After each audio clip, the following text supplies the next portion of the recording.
कानपुर एक छोटा लेकिन जीवंत शहर था, जहां केशव अपनी पत्नी गीता और 4 बच्चों के साथ जीवन व्यतीत कर रहा था।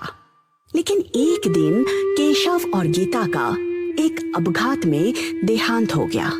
बेचारे केशव और गीता के चारों बच्चे सड़क पर आ गए। भैया, क्या हुआ बेटा? क्या अब माँ और बाबा हमें कभी नहीं मिलेंगे? हाँ भैया, क्या सच में हम माँ और बाबा को फिर कभी नहीं मिल सकते? दुर्भाग्य से यही सच है। भैया, मुझसे ये दर्द सहा नहीं जाता। मैं माँ और पापा के बिना नहीं जी सकता। गोलू, ऐसा नहीं बोलते।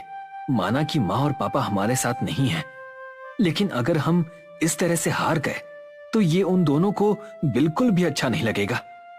हाँ भैया, सही कहा है गोलू ने। हमें हार नहीं माननी चाहिए। हाँ, और सामने आए संकट का डट कर सामना करना चाहिए। बिल्कुल सही कहा मेरी 2 छोटी छोटी बहनों ने।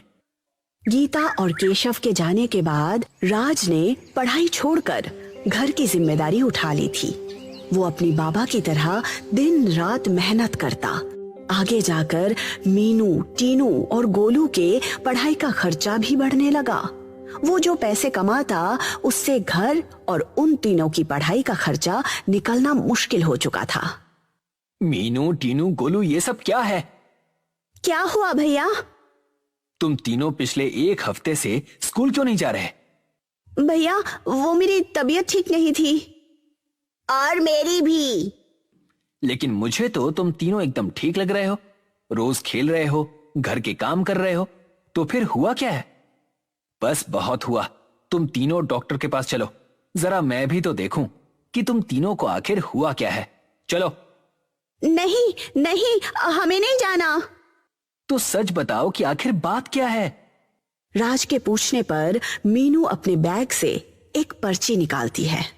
राज उस पर्ची को पढ़ता है, जिसमें लिखा था कि मीनू, टीनू और गोलू को स्कूल से बेदखल कर दिया गया है। ये सब पढ़कर राज को काफी दुख होता है। तुम तीनों ने ये बात मुझसे छुपा कर क्यों रखी? क्योंकि भैया, हम जानते हैं कि आप बड़ी मेहनत से हम तीनों को पढ़ा रहे हैं। और अगर हम आपको ये बताते तो आपको बहुत दुख होता।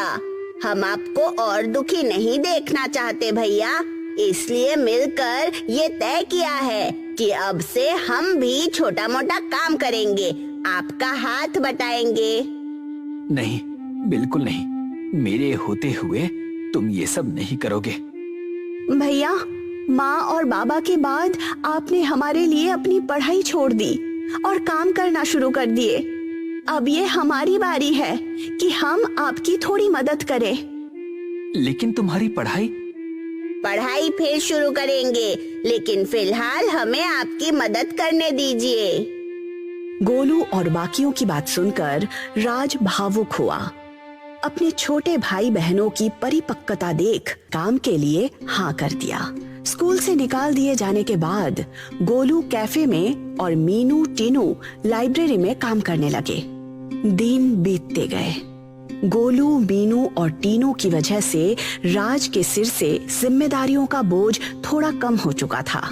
राज इस बात से खुश नहीं था कि घर की वजह से उसके भाई बहनों की पढ़ाई छोड़नी पड़ी। एक दिन राज, गोलू, मीनू और टीनू काम के लिए निकल रहे थे। वो चारों बहुत देर से बस स्टॉप पर बस के लिए वेट कर रहे थे। तभी उन सब की मुलाकात उनके पुराने टीचर रजत से हुई। अरे बच्चों, मुझे पहचाना? टीचर, आप यहाँ कैसे? दरअसल 1 हफ्ते पहले ही मैं यहाँ शिफ्ट हुआ हूँ और अब यहाँ से स्कूल जा रहा हूँ। वैसे बच्चों, तुम सबने अचानक स्कूल आना बंद क्यों कर दिया? रजत की इस सवाल पर बच्चे शर्मिंदा हो गए और कुछ बोल नहीं पाए। लेकिन राज ने रजत को सारी बातें बता दी।